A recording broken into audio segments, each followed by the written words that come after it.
Doma, Quinta, Choles, Sally, we are back with another episode. It's been a while. I just came to the studio. It feels good to be back home, you know. Finally, here. Charlie, bro. Long time, Charlie. Longest time. How are you? Charlie, you're inside now. They can't win league, so as they can't win league, chill. Oh, no be so coincidental. Coincidental, no be say never the count. Coincidental. As they can't win league, they can't win treble, so I for sure you put my face there. You sure they go win? You go win what? Treble. Where? Every 3 trophies with treble. So if I win 3, we treble. Next week you play Carabao. I win already. Premier League, I win already. So village self, I will score and forget it. Charlie. So we left FA Cup and maybe Champions League. We will feel left with somebody. You are cruising safe. We don't finish. We don't finish. Ayo, Charlie, Chules, please, if you're not subscribed to the channel, make sure to subscribe to the channel. Today we are going to discuss the Champions League. We are going to do a review on the Champions League. The matches we all know, Charlie.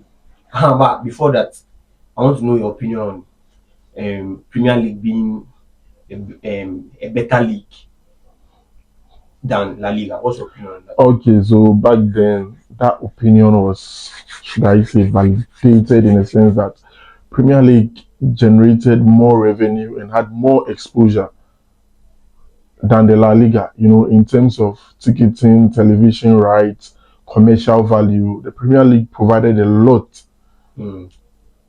whilst La Liga wasn't something really to write home about because it was just the top 4 teams that were making money out of the league. So I think with that, it more has to do with the commercial value. But in recent times, quality-wise, I think the La Liga teams are also coming up there, you know. When you say recent times? In recent times, I don't understand. Like let's say, for the past 15 years, La Liga teams dominate the Champions League and stuff like that. And even the booking and stuff. For the past 10 years, it's only Haaland that has won the golden, the golden boot from teams from Germany or players from Germany, La Liga and things. You see. Oh, it's because let me tell you, the Premier League is competitive. Exactly. That's the problem. So the fact that it's competitive makes it difficult for teams to challenge in the Champions League as well, because here comes should I say, we have Champions League. Let's say Real Madrid are playing Man City. Man City went West Ham away. West Ham that is having a relegation struggle. When a year like the case, Madrid gets one random La Liga team at home, they smash 4 goals past them. It's a normal walkover, even with 5 academic players. Madrid is also chasing Barcelona. I know they are chasing Barcelona, but the quality of teams they face every weekend, day in and day out, there are some rotations that when you make in Premier League, you are going to pay for them. You don't underrate anyone in the Premier League, and you know that's how it works. But in La Liga, there are some matchups that you know definitely Real Madrid or Barca is going to win. I agree. You understand? The competition in the Premier League is much more tough than the La Liga. Exactly. That doesn't mean that La Liga teams are not good. If they are not good, I'm not saying they are not good. They are good, yes, but and it's not an excuse for you to say that because you are meeting tough teams in your league, they make you soft for them, right? They can make you soft for them. You have a point, but you see, the difference is that in recent times, average Premier League clubs get to sign world-class players. In 2019, Everton signed James Rodriguez. I agree. They also employed Carlo Ancelotti. You understand? Yeah. When you come to La Liga, you're not going to see anything like that. Big coaches go to big teams. But in Premier League, because of commercial value, they are making money. Yeah, look at Aston Villa. Exactly. Look at the quality players that they have. Yeah. Aston Villa has Sancho, Watkins, like so many. When there are so many quality players. Rashford, best goalkeeper in the world, plays for Aston Villa. Yeah. So just imagine, things are changing. In England, average teams are spending big cash now. So just look at how the rules in La Liga sometimes restrict some of the teams. Is because they are not generating enough. The more you make, the more you buy. You understand? So like it's proportional. Exactly. Because look at Newcastle now. They are shaping up to be a world-class team gradually, and you can attest from the fact that they give you a very tough matchup at the St. James Park. Talking about the Newcastle, let's go into the Barca, The Champions the League. Champions League. Yeah. Barca playing at home to Newcastle. What do you think? I think during the first leg, Newcastle didn't take their chances, and I hope they don't end up paying so bad for it because the lineup they started with, trust me, Anthony Elanga was just useless in that match. If Murphy started that match earlier, I think they would have scored 3 or 4 because Elanga's final box decision making is quite awful. But Murphy came on, gave the cross, have a band scored. But I feel it's due to fatigue, having to play the league matches. In Premier League, we have midweek matches almost all the time. FA Cup, traveling away and all that. There's so much going on. So they had to bench their starters and play some of the bench players. And then we could attest to the fact that same weekend where they went all out against Chelsea, they won at the Stamford Bridge. So if they go all out against Barca at Camp Nou, it's going to be tough. So, one thing people don't realize is that the earlier time when Barca played with Newcastle, I think last season or something. No, it was this season, but it was a group phase. Yeah, it was a group phase. At the St. James Park, yeah. The kind of football that Newcastle played was much more intense than the recent one he just played. Yeah. I think people don't really notice that because that time they had Jolinton, Gomes playing in the midfield, giving so much pressure. Yes. And then when you look at the Barca side, the recent man they just played, playing at home to Newcastle, Pedri was suffering, like you could see. Yes. He could dummy the ball and all that, but we don't see the players coming for the ball. And the reason why, Pedri was exposed is that Bernal is good, but you can't compare no quality Bernal enough to Frankie de Jong, right? So it made Pedri really suffer. Going into this game, I think there's some good news that Frankie and Koundé and the rest might be coming back for the Newcastle match. If that will be possible, I think Barca will take the match so easily because then the rhythm will come back, right? You have Pedri and Frankie in the middle. But looking at the last match, you see that Rafinha had so many chances, but his decisions were very, very, very poor. This season, Rafinha has not been the best at all. I think it might be the injuries. We can complain about injuries, but then I think when you're a player competing at that level, and then people were shouting his name for Ballon d'Or last season, right? So I think he should be able to put up the very best because we can't be shouting Ballon d'Or for you, and then the next time or the next season you are a flop, and then you are playing for a team like Barcelona. So I think he should up his game and play very, very well because right now everything is on Lamine Yamal. Right? When you look at the striking role, Lewandowski, Ferran, it's not working out. It's not working out at all. At all. And then one thing I always talk about Raul, people think I don't like him. The match you play against Newcastle, when you ask me, he was at fault because you were injured and he was in free point and he stepped out of the pitch and then the referee asked you to come in. He was jogging back slowly. The position in which the player scored the goal, that was where he was supposed to cover.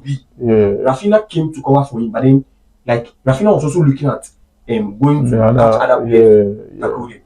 He was free right in front of the 18-yard box. I don't know what is wrong with him.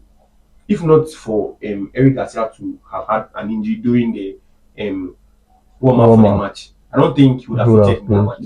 He didn't deserve to feature in that match at all. He's a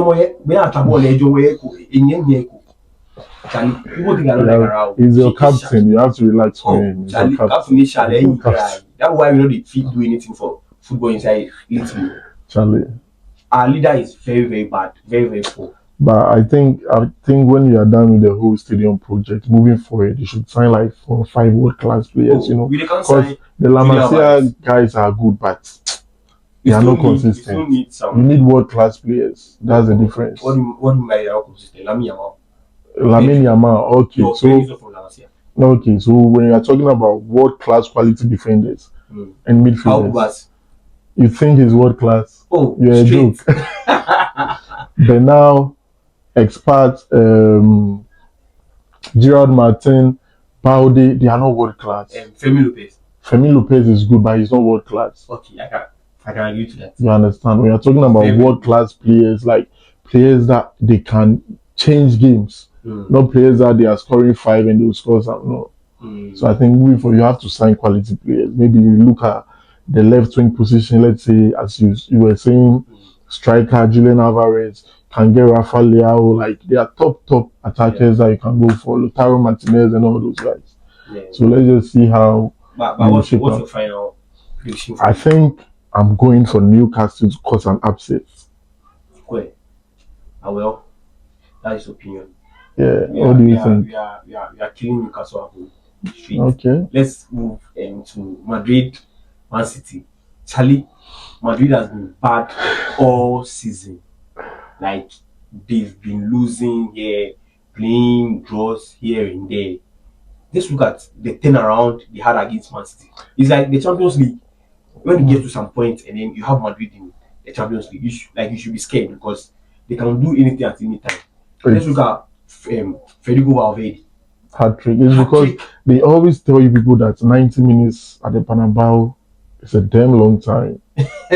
Though we went there and we had an easy walkover because we are Arsenal, it's normal. But I don't think other teams can relate. So in recent times, no one has ever gone to the Bernabeu in the Champions League to go and win over the past decade. I don't think we've seen anything like that. So I wasn't expecting Man City to do anything, to be honest, because Pep has been trying some experiments with his squad that I don't understand.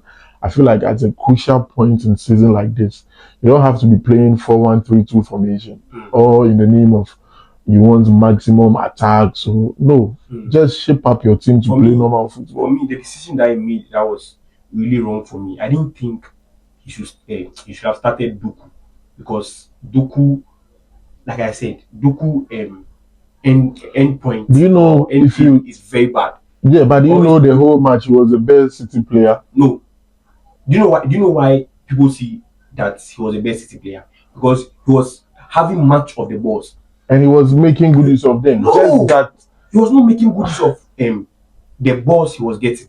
I'm talking about, let's say, we know Doku's job is to beat his man. Yes, he has beaten his man. Who is going to be in position to receive the ball? No, he was not even crossing the ball. So Valverde had a better had him off guard.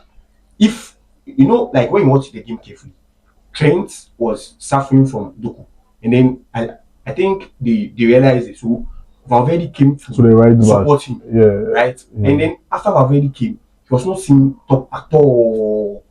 The crosses weren't coming. Like I always talk about Doku. Doku is very good. He beat his man, but the end product, that is like the most important. Doku could dribble and then he loses the ball. It's very wrong. For me, I was saying that earlier that he should have started Semenyo on the left and then played Cheki in the middle. That would have, because Cheki played against Real Madrid, and then we all saw what he did. He had a very good game. Yeah. So I think he should have stuck with that. But then he changed. Let's see what happens. No, I don't think so. You don't think that Julia can come back? I don't think he can put 4 goals past Madrid or even 3 and then get to the. I don't see anything like that happening. Yeah. So City are basically out of the Champions League. Sorry. You're so happy. Hey, as now fan. I'm not happy because if they get knocked out, they get less matches to play, and they can double up on us. But I'm not afraid of that because I know we have a good squad. So yeah, that's it. Let's talk about Liverpool. That's right. Liverpool has been very poor in the dreadful. Right? In the Champions League or in all competitions? In all competitions, generally. Yes. Right after the one that they did that comeback against Barcelona some time ago, and then winning Villarreal, their knockout matches has been very bad. When you look at the results, no, they've been losing here and there. They went to Turkey, Galatasaray, Osimhen's Galatasaray. They lost 1-0. Do you think They lost 1-0 in the group league phase. So to lose 1-0 again, it means Ancelotti is not learning. It's not learning. It's not learning. Because when you go to Turkey, it's an all-out, should I say, defensive game. They are solid at home. But I also feel like Liverpool's attackers have been off the mark this season. You know, like Isak's injury, Ekitike has been good, but he's not delivering that much in crucial times. You know, Florian Wirtz, I think it was a waste of money because for someone to be signed for 150 million, you need to hit the season running with at least 20 goals, 20 assists. Because look at someone like Michael Olise. Each match he delivers. Yeah. You understand? And how much was he signed for? I think 70 million or something. Half of what Florian Wirtz was purchased for. So I don't know what's happening with Liverpool. But I think the defense has also been a problem. Van Dijk we knew. We are not seeing age is catching up with Van Dijk. Van Dijk now. And then they signed Kekes. Kekes too. Sometimes I don't understand the way he wants to play the game. He's a very good player, no doubt. But then when you look at the way he plays, you wonder if he's trying to defend or he's trying to attack. Yeah. He's been very on and off guy, and then, some on and off. I also felt like they couldn't replace Arnold. And then in this modern football, no player can replace Arnold because he's more of, should I say, he has an off role. He's a right back but drifts to the middle, give passes and all that. Jeremy Frimpong is a right wing back, and he's better offensively than defensively. Because when you look at their unbeaten season, he had very, very impressive stats going forward, a lot of assists and all that. So this team isn't shaped to suit his preference. You know, when United signed Dogu, they started playing left wing back and right wing back to accommodate him. And at a point in time, he was moved as a winger. He was performing excellently. So sometimes, if you want to get the most out of players, you should tune the formation to their preference in a way that will help them. Because we know Frimpong is quite small. He's not that physically assertive and all that. He's fast, but that's not enough. And then, coming to Liverpool, he's had so many injuries, especially this is where he's been on and off with injuries and all that. But do you think Liverpool can? I think Liverpool can cause an upset because we know when it comes to Liverpool at Anfield, trust me, it's not easy to get past them. So Liverpool can actually come back. 2 goals isn't much of a problem to them. So the experience could help them. And I just hope Mo Salah finds his feet back because it's just sad that he's old. Mo Salah he's old. Has not been himself. Because we are in match and Mo Salah has 9 league goals. We've never seen anything like that. His records. I feel like he should have just moved on after they won the league. That would have been the best send off for him.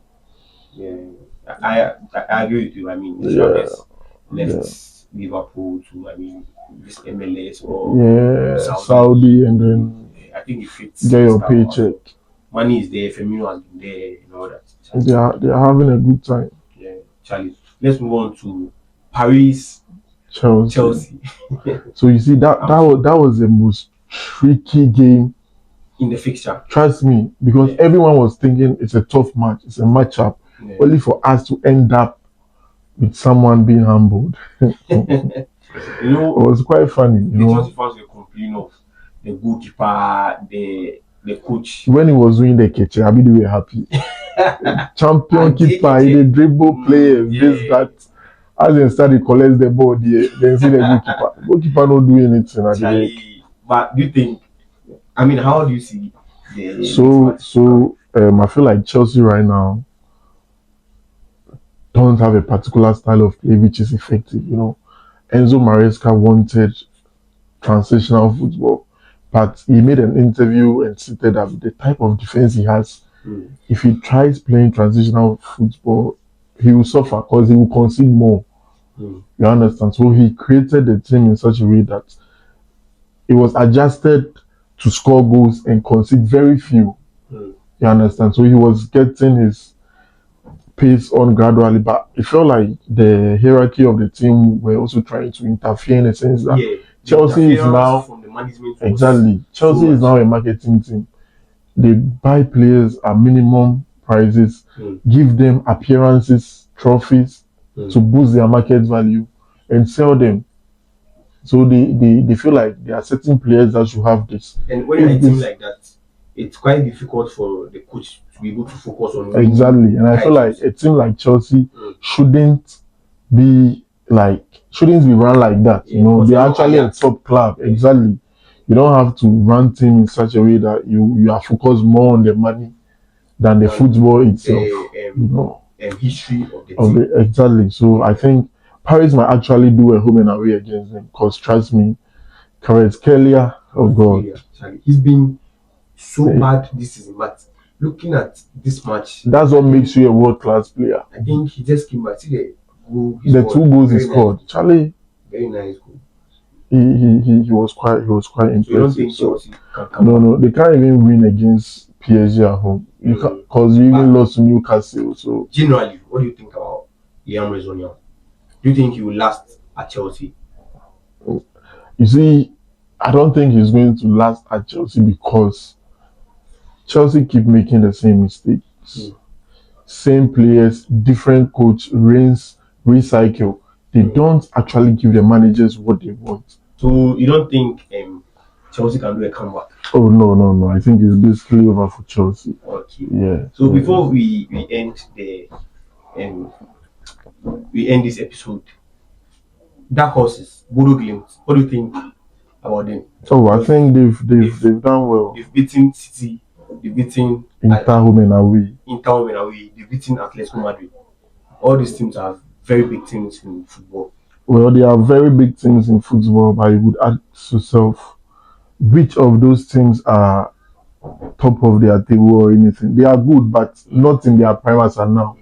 You understand? I think Inter is on top of their table. Okay, Inter is on top, but I think with that match, they had Lautaro Martinez and Hakan Çalhanoğlu out. Those are basically 2 of their best players. So, and then funny enough, when you're able to beat Liverpool, you are playing. We are playing them. You can never tell. Sporting could beat them for.